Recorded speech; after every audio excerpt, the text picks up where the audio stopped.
Produit avec le soutien de la MDJS. Bienvenue les amis sur Radio Maalif, un nouveau podcast icône à galerie extraordinaire, longue et riche de icônes marocaines présentées par des gens qui sont venus les présenter. Voilà une phrase qui retombe sur ses pieds catastrophiquement, mais c'est pas grave, on avance.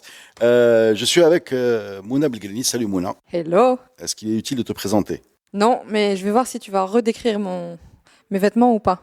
Parce que Non. c'est devenu un jeu. C'est vrai, Non, c'est aujourd'hui un gimmick. on est dans une sorte de sobriété dans tes référentiels. Hein. Merci. Et de toute façon, je ne fais pas partie des gens qui mettent des bons et des mauvais points au look de tout le monde, C'est bien. parce que ça pourrait bien se retourner contre moi. Voilà, exactement. Donc, Sinon, ça va. super. Et Chama Taheli, je sais même pas comment on va te présenter, restauratrice. J'étais curieuse de me dire, Hein est-ce qu'il a préparé un truc? On va dire restauratrice maintenant tout de suite. Non, je m'identifie pas comme telle parce que pour moi. Activiste culturelle. Ouais, s'il te plaît. culinaire. Je regardais ça. Militante de Pour les droits des animaux. les droits des Et animaux. des humains. Et des humains. Des femmes. Oui. Tous les droits. Alors, Mais je suis ravie d'être là. ben, je À suis très nouveau. content de te recevoir de nouveau. Et ce beau duo va nous parler de qui? Qui commence d'ailleurs? Comme tu veux, je commence. Alors, je vais commencer par une femme, une actrice, Samia Aqario, que je considère comme étant une véritable icône, malgré son jeune âge. Elle approche à peine de la cinquantaine, pourtant j'ai l'impression qu'elle nous a accompagnés depuis des années. Et Je me demande si c'est pas la plus jeune icône qui soit passée chez nous. peut-être pas la... Peut-être On n'a pas que fait de- Nordin Amrabat, qui a fait la Coupe du Monde 2018, donc il doit avoir moins de 40 ans ou 35 ans. Maybe. Voilà. Je sais pas non plus, mais en tout cas, Aqario, malgré son jeune âge, comme je l'ai dit, elle est née en 72. Alors maintenant, on est jeune donc quand on est né à 72. Ouais, C'est bon pour moi. Hein. C'est Moi, mes standards, moi aussi. je valide, mais, Moi aussi. mais mes enfants sont pas d'accord. Hein. Bon, c'est pas grave. Ils sont pas convaincus. Voilà, une icône donc née en 72 à Chefchaouen, Bint Chefchaouen, et d'ailleurs c'est un peu ce qui fait sa marque de fabrique, c'est ce joli accent chaouni dont elle joue et elle surjoue, et tant mieux, c'est sa marque de fabrique qu'elle retire de temps en temps, mais c'est une icône pour plein de choses.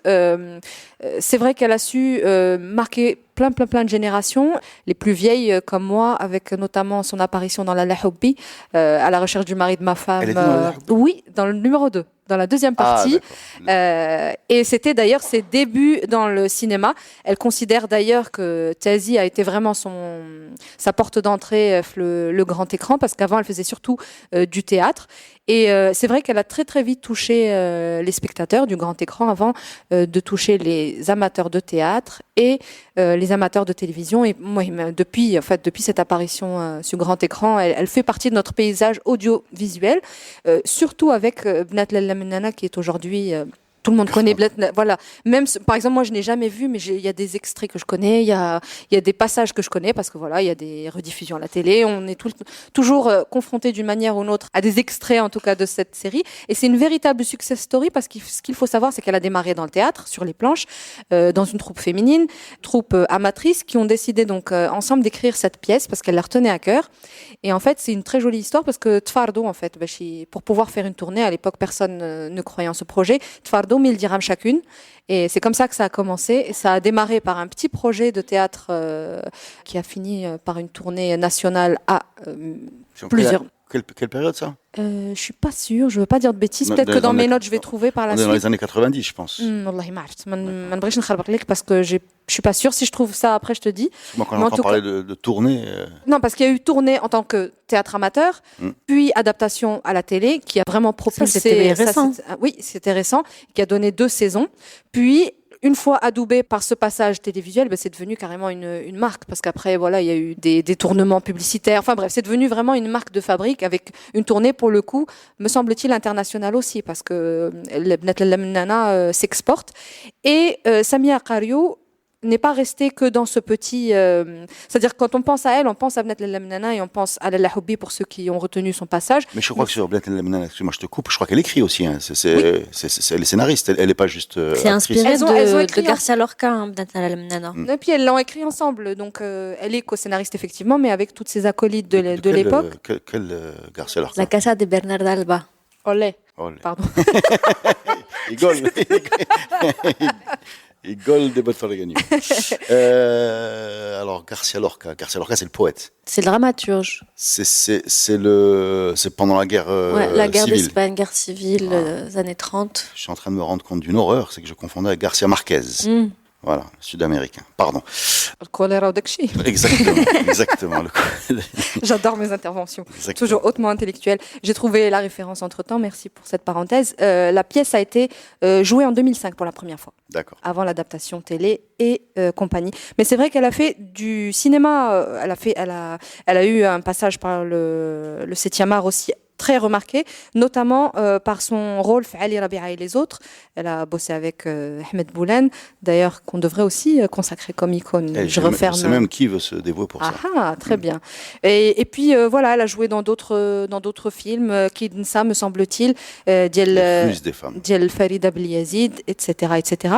Et c'est une jeune femme en fait qui a gagné son statut d'icône par son côté aimable. Enfin, elle est vraiment très, c'est la chouchou des téléspectateurs, des mamans. Elle est solaire. C'est un peu la sœur de tout le monde. Et c'est vrai qu'elle a ce côté diva mais accessible. Et en plus, un côté très inspirant parce que je vous dis, donc, elle a coécrit cette pièce qui s'est transformée en véritable success story. Puis elle s'est pas arrêtée là. Elle aurait pu dormir sur ses lauriers comme beaucoup d'autres, mais elle a voulu passer aussi du côté de réalisateur. Elle a fait ça très même sérieusement. Dormir sans laurier. Je signale juste. Mais elle a aussi, et puis elle inspire, elle donne beaucoup d'interviews, donc elle est tout le temps très présente. Elle est très présente aussi sur les réseaux sociaux et plein de choses. Et dernièrement, un petit peu avant le Covid, elle a eu cette brillante idée, je trouve, de reprendre aussi ses études, qui a fait d'elle, qui lui a donné une espèce d'autre couche supplémentaire d'accessibilité. Elle a décidé, avec une amie à elle, en fait, malgré la célébrité, malgré le nom Akario, de retourner en fait sur les bancs de l'université et de passer 2 ans pour avoir son master en management et gestion des affaires culturelles et artistiques, ce que je trouve très louable. Et voilà. Bon, en tout cas, c'est une icône, comme tu dis, est très solaire. C'est une icône autant dans son aura et tout ce qu'elle dégage que dans ses acquis aussi. Et dans ses preuves d'humilité, de retourner à l'école. Et ça, c'est l'humilité aussi qu'elle présente, je pense, aux fans et aux gens. Elle est très accessible pour l'avoir rencontrée. Complètement. C'est quelqu'un que j'aime beaucoup. Ben, moi aussi, je l'aime beaucoup. Et moi, j'ai un truc enfin, moi, ce qui me marque dans son parcours, en fait, avec mon grand âge, parce que j'ai un grand problème à regarder les fictions télévisuelles, en particulier à la télé, pas forcément au cinéma, mais à la télévision marocaine, où tu avais quand même l'impression qu'il mettait un point d'honneur à gommer toutes les particularités, que ce soit en termes de région, d'accent, etc. Parce qu'il faut vexer personne. Il faut savoir que chez nous, par exemple, quand on écrit pour la télé, on vous demande de jamais mettre un trait régional. Non, avant de parler des régions, on va déjà parler des corporations. C'est-à-dire qu'un avocat, un médecin, c'est pas vrai. Ouais, s'il est parce qu'ils attaquent systématiquement. Voilà, ils attaquent systématiquement la prod. D'accord. Voilà, pour atteinte à l'image. Bon, ça aboutit jamais très loin, mais ça aboutit à une chose, c'est qu'on vous dit non, Mick, allez, laisse-les tranquilles. Voilà.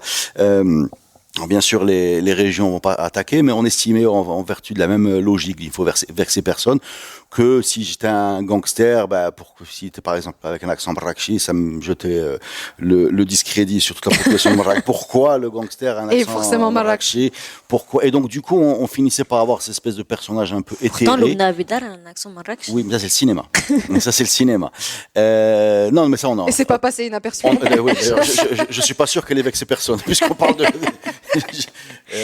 Non, mais au-delà de ça, on s'est retrouvé, en tout cas dans les années 90 ou peut-être 2000, avec des personnages qui étaient très très souvent très neutres. Voilà, on savait jamais exactement où l'action se passait. Voilà, c'était toujours des appartements qui n'avaient aucune espèce d'aspérité, qui devaient ressembler à l'appartement de tout le monde. Ça devait être un accent qui était celui avec lequel tout le monde allait s'identifier. Des personnages, voilà. Et ça, il y a rien qui m'énerve autant que ça. Voilà, rien qui m'énerve autant que ça, parce que je trouve que ils perdent complètement leur humanité. Perdent leur humanité en perdant leur particularité. Voilà, exactement. Non, c'est pire que ça, c'est prendre des gens pour des débiles que d'estimer que parce que l'héroïne a un accent chamali ou là, je sais pas, ou là où je dis, elle ne peut s'adresser qu'à ses chamali ou c'est où je dis. Et j'ai même une histoire personnelle à ce sujet-là, puisque quand on a écrit Bienvenue à Casa, on était convaincus que pendant les 2 ou 3 premières années qu'il fallait éviter de la jouer hors dehors de Casa. Parce que comme c'était presque une agression. C'est que j'arrive, moi, je vous parlais de Casa. Dans cette ville exactement, moi c'est. Enfin, on a compris que c'était faux, ouais, c'était faux. Et c'est un truc marocain. C'est chez nous. C'est-à-dire quand tu vas aux États-Unis, que tu regardes la carte du métro, tu vois toutes les chansons que tu as écoutées. Ils ont chanté tous leur quartier. Quand tu commences à comprendre bien l'anglais, tu vois bien qu'il y a des gens qui utilisent leur accent. Il y a d'ailleurs une chanson de Tom Petty qui s'appelle Southern Accent, là, sur cette chanson, sur ce sujet-là. Quand tu regardes, tu allumes la télé, bah, si le bandit il a un accent marseillais, bah, le garde. Voilà, il le garde. Et donc c'est bien. Enfin pour moi, c'est la personne qui a posé son identité en tout cas phonétique avec le plus de, elle l'a posée comme ça au milieu de l'écran. Elle en a fait comme tu dis sa marque de fabrique, quitte parfois à en surjouer, mais en tout cas ça. J'aime l'idée que quelqu'un vienne de quelque part et que n'ait pas besoin de se déguiser pour parler à tout le monde. Voilà. Complètement. Ouais, puis il y a aussi cette espèce de, elle se prend pas trop au sérieux. Je pense qu'aussi c'est. Non, mais dans la vie, c'est une dame adorable. Oui. Je le dis. Voilà. Ben merci. Et c'est génial de célébrer quelqu'un qui est là, qui fait des choses en ce moment. Je pense. Les icônes n'ont pas besoin d'être figées dans le temps, dans l'histoire. C'était même l'idée de base de ce podcast. C'était l'idée de multiplication des hommages posthumes, on dit. Posthume, voilà, où on se rendait compte de l'importance de quelqu'un une fois qu'il avait passé, une fois qu'il était parti, était un sujet de tristesse, voilà. Mais après, il faut pas tomber dans le travers non plus de la, enfin, ce qu'on a tendance à faire ici, c'est de célébrer les gens aussi un peu trop vite dans les médias. Enfin, je parle en tout cas dans la culture. À cause un peu du manque, du vide culturel. Dès que quelqu'un, moi je me rappellerai. On les choisit bien quand même. Je suis pas d'accord. J'ai l'impression, parce que tu parles des médias, mais en fait je suis pas sûr que les médias arrivent à faire ou à défaire les icônes. Je suis pas convaincu qu'ils aient un véritable poids pour fabriquer une histoire d'amour entre quelqu'un et les gens. Je suis pas sûr de ça. J'ai l'impression qu'il y en a qui vont y arriver sans médias et d'autres qui vont y échouer malgré les médias. C'est-à-dire qu'à un moment il y a quelque chose qui se passe et à mon avis parce qu'aujourd'hui, les médias sont plus tellement importants. Quand tu regardes les réseaux sociaux, ce qui se dit sur toi à droite ou à gauche, je suis pas convaincu que ça doive passer par. Je suis pas sûr. Pour moi, l'attitude sur les réseaux sociaux, c'est le prolongement de ce dans quoi faillissaient les médias avant. C'est-à-dire qu'il y a peu d'exigences, une célébration de la médiocrité quand même assez généralisée. Tout ça pour dire que de choisir des gens qui sont vivants et qui font vraiment des choses et qui apportent vraiment quelque chose, c'est très subjectif. Et aujourd'hui, malheureusement, on vit dans un monde où les valeurs et les gens aujourd'hui qui influencent et qui c'est facile qui d'encenser pèsent, en fait des gens qui ne le méritent pas. Je ne sais pas en fait. Moi, je suis pas convaincu par ça. Je sais pas si sur les réseaux sociaux. Non, exactement. Mais voilà, c'est ça la solution. Ouais. Aimez votre prochain, quittez Internet. Très bonne conclusion.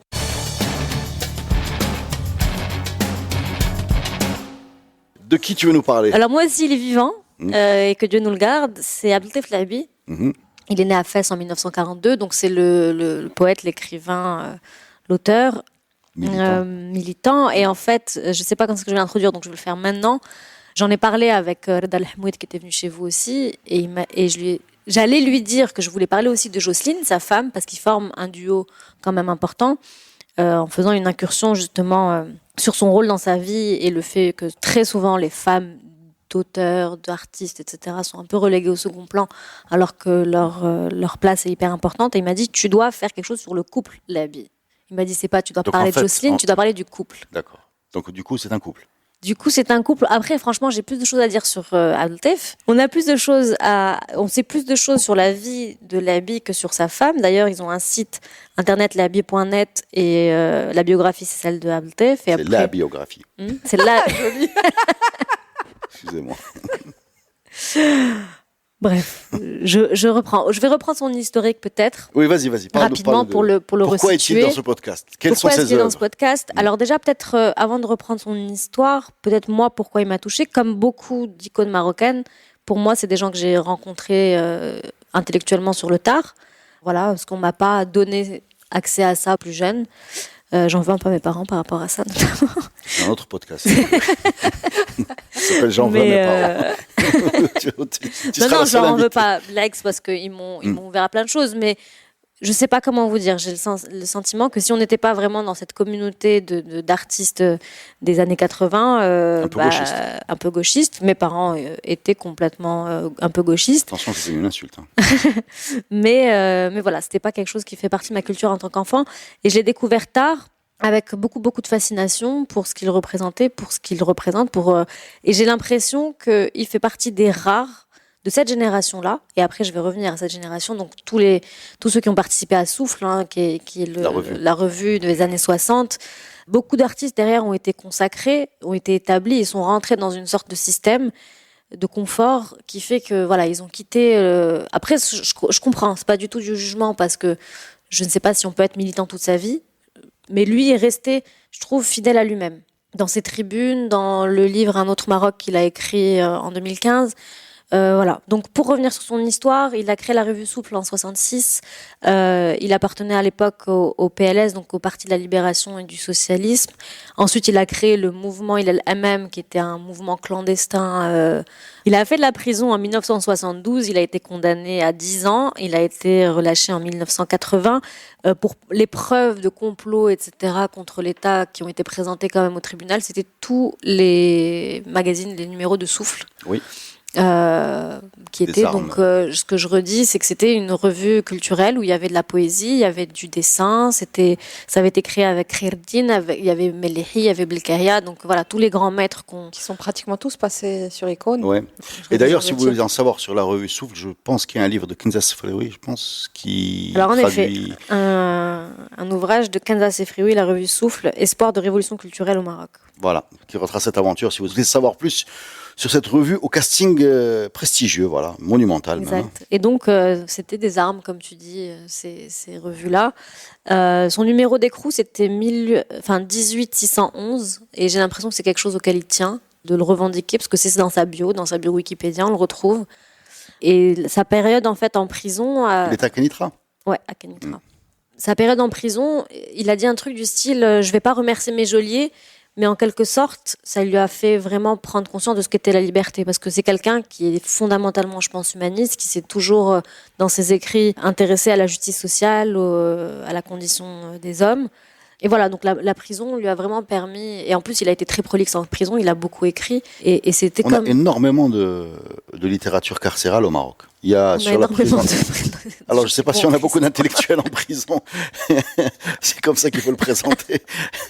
Mais il y a un bouquin dont je dois retrouver le titre qui consiste à rapporter les échanges qu'ils avaient à Kenitra sur la position qu'il fallait avoir par rapport au problème du Maroc à ce moment-là.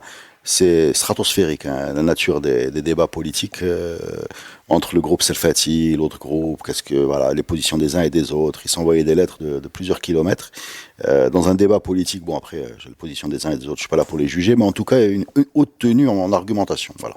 Ouais, bah écoute, en 80, il est relâché, il s'exile en France en 1985, et en fait, sur l'exil, pour lui, c'est comme une deuxième étape, en fait, qui lui permet c'est un deuxième prix à payer pour pouvoir être libre, pour pouvoir écrire, etc. La prison, c'en était un premier. C'est comme si c'était une étape nécessaire dans son parcours et dans la construction de son œuvre. Et il explique que la distance prise avec le pays lui permettait de l'inscrire dans l'universel, en fait, et d'être plus proche, finalement, et peut-être plus libre aussi sur ses écrits. Et du coup, par la suite, il a continué d'écrire. Il a obtenu le prix Goncourt de poésie en 2009, le Grand Prix de la francophonie en 2011. Voilà. Donc, moi, ça me fait me poser la question de malheureusement, est-ce que pour être libre, il faut partir, enfin, en tout cas, quand on a des opinions vraiment engagées, etc. Enfin, bref, je trouve ça triste que... Et il est revenu, non pas que je sache. Il a une fondation aujourd'hui qui a été créée en 2015, Fondation pour la culture, qui est basée au Maroc et qui qui sera détentrice de son œuvre après sa mort et qui sera chargée de la faire perdurer. Et donc, pour référence, moi, j'ai vraiment découvert finalement avec le film La moitié du ciel de Abdelkader Lakta. Il est incarné, lui, par Anas Elbaz et sa femme, du coup, est jouée par Sonia Okasha. Donc, La moitié du ciel, parce qu'il y a un proverbe chinois qui dit que les femmes portent la moitié du ciel. Et j'aime beaucoup cette poésie dans le titre, parce qu'on met en avant vraiment ces femmes qui se sont battues pendant que leurs hommes étaient en prison. et le rôle qu'elles ont eu pour pouvoir continuer de transmettre les lettres. Enfin voilà, un travail un petit peu de résistance. Et en fait, Jocelyne, elle aussi est auteure et elle fait surtout des contes pour enfants, mais son premier livre tiré de sa vie, elle qui est née en France mais qui a grandi à Meknès avant de rencontrer Abdeltef Labi à Rabat, elle l'a écrit en 2005, même si elle avait commencé à écrire à la fin des années 80. Elle a peut-être fini, du coup. En tout cas, il est sorti en 2005. Et simplement, moi, ça me fait penser à ce que dit Mona Chollet dans Sorcière. Elle faisait référence notamment aux autrices, que les femmes qui avaient des enfants, qui avaient un foyer, etc., ne produisaient que tard dans leur vie. Une fois qu'elles ont le temps, en fait, de s'y consacrer. Alors qu'une Virginia Woolf, par exemple, elle s'est consacrée vraiment à ça. Donc voilà, c'est juste rappeler que les Labi, c'est vraiment un couple. C'est un partenariat et que sa femme, je pense, a beaucoup joué dans la place qu'il a pu prendre dans le paysage marocain. J'ai vu le film, je t'avoue que j'en garde pas un grand souvenir, si ce n'est justement à la force de leur amour, mais le film m'avait pas marqué plus que ça. Par contre, c'est aussi un peu une icône à titre personnel, après tout le monde s'en fout, mais je le dis quand même parce que je suis tombée par hasard en fait sur l'un de ses livres que j'ai vraiment lu, pas du tout, ni parce qu'on me l'avait... je crois peut-être qu'on me l'a offert ou je l'ai trouvé dans un truc. En tout cas, voilà. Personne ne l'a. Absolument. Le Fond de la Jarre. Le Fond de la Jarre qui encore aujourd'hui est l'un de mes livres préférés parce que ça se passe en fait Fès dans les années 50. C'est l'histoire d'un petit gamin en fait de 7 ans qui raconte la ville dans les années 50, le début de l'activisme indépendantiste, tout ça, mais avec le regard d'un enfant. Et ce livre, je l'ai dévoré, je l'ai lu et relu parce que il y a toujours un côté personnel qui ressort, c'est que mon père aussi a vécu ses premières années à Fès, et j'avais l'impression en fait de l'entendre me raconter tout ça et d'avoir d'autres parties du puzzle qui manquaient. C'est vrai que c'est écrit avec le regard d'un enfant de 7 ans, donc tout est plus poétique, tout est, c'est peut-être le plus doux de ces, j'ai pas tout lu, mais c'est peut-être le plus doux et le plus innocent de ces livres, et c'est de loin mon préféré. Moi, j'avais prêté un autre Maroc à mon grand-père qui lui venait d'Espagne et qui avait passé une partie de sa vie au Maroc. Et le Maroc, c'était vraiment son pays de cœur. Il a fui la guerre d'Espagne, il a transité par l'Algérie et puis est venu travailler au Maroc. Et je me rappelle, il me l'avait rendu, il l'avait dévoré. Et il me dit, c'est du feu ce bouquin. Et il était presque gêné, presque attristé, parce que, en fait, il prenait... à cœur le sujet, il prenait la mesure de ce dont parlait Labi, mais c'est pas l'histoire du Maroc qu'il avait envie. Enfin, il voulait pas se confronter à ça. Ça lui faisait de la peine en fait. Mais voilà, c'est aussi un des derniers moments très précieux que j'ai vécu avec mon grand-père autour de ce livre. Donc c'est aussi ça qui m'a fait choisir Monsieur Labi. Eh ben, le message passe. Non, moi je voudrais juste ajouter que je voudrais juste lire un petit bout d'une interview de Labi sur justement que vous trouverez dans le bouquin de Kenza Sefraoui sur la revue Souffle, où il dit la revue Souffle a été un pôle de résistance, de renouvellement, un véritable laboratoire pour le renouvellement de la culture du pays. Elle a stupéfié en son temps, elle a provoqué des échos, etc., etc. Pourquoi je veux dire ça? Parce que à travers Abdeltef Labi et cette revue où il y avait, on a parlé du casting, un monde. Enfin bref, on va. Il y a un monde où l'écrit pouvait être considéré comme ayant un poids, même considéré comme une menace, donc fatalement ayant un impact. Voilà. On a l'impression que c'est la préhistoire que j'ai connu cette époque. Enfin, pas cette revue, je suis pas assez jeune, mais ce monde-là où on montait des magazines pour avoir une prise sur la réalité qui était décrite. Pour aujourd'hui, on a l'impression qu'on est vraiment passé à autre chose, à grande vitesse, à très très grande vitesse. Et c'est triste, voilà, ça m'attriste. Et d'un côté, sa réalité fait malheureusement écho à ce qu'on peut voir en ce moment, quoi. Quand on parle de numéro d'écrou, moi je pense à d'autres personnes aujourd'hui qui sont en prison. Et d'ailleurs, il a pris position, Labi, il a signé des pétitions, etc. Ah oui, mais alors lui, Labi, tu as raison, ça suffit bien de le signaler, il est de tous les combats. Je me rappelle quand au début de Tel Quel, où il y avait énormément de tensions, etc. C'était quelqu'un qui se cachait pas, qui se cachait pas et qui était droit dans ses bottes, toujours dans le même type de position, voilà. Alors que je vous avoue que j'étais hyper déçue de voir certains de ses collaborateurs de Souffle avoir signé une pétition qui était contre une autre. En fait, à ce moment-là, m'avait choquée. Je sais pas si je peux en parler ici, je sais pas si ça restera. Je sais pas. J'attends d'écouter.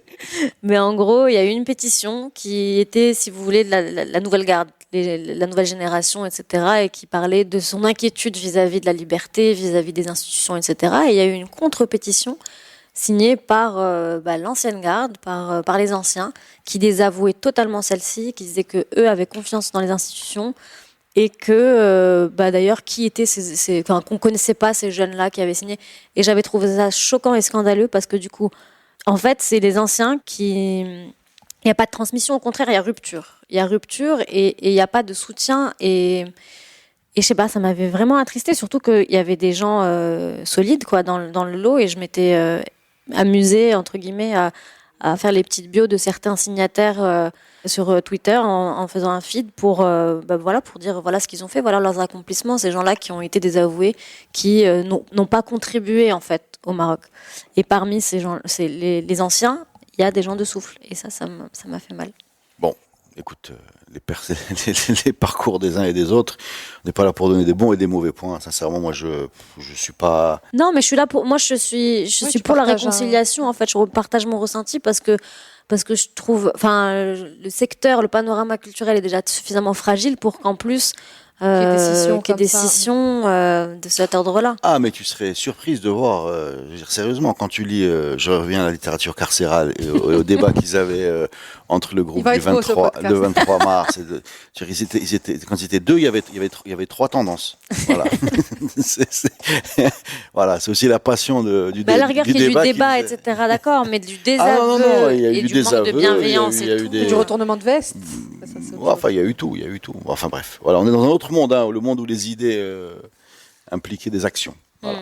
Merci beaucoup. Est-ce qu'il y a quelque chose d'autre à rajouter sur Abdeltef Lahabi? Non, j'aime beaucoup ce monsieur et en plus, il y a quelque chose aussi de l'ordre du physique, de sa bonhomie. Il dégage quelque chose, même physiquement, qui le rend très attachant et très touchant. Eh bien, écoute, c'est quelque chose que tu trouves très souvent chez les gens qui sont passés par l'univers carcéral, qui, quand ils s'en sortent bien, ils ont une espèce d'aura. Ils irradient. Voilà. Après, quand ils en sortent mal, c'est autre chose, mais je ne vais pas donner d'exemple ici, mais il nous est arrivé d'en croiser qui vraiment ont trouvé une espèce de sérénité qui leur a permis de se sortir de ça. Je pense que c'est ce qui l'explique, ouais.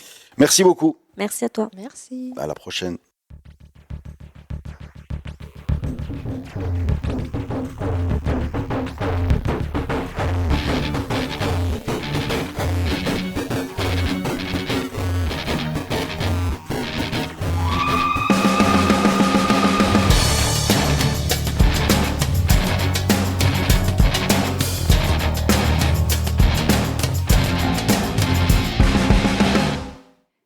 Produit avec le soutien de la MDJS.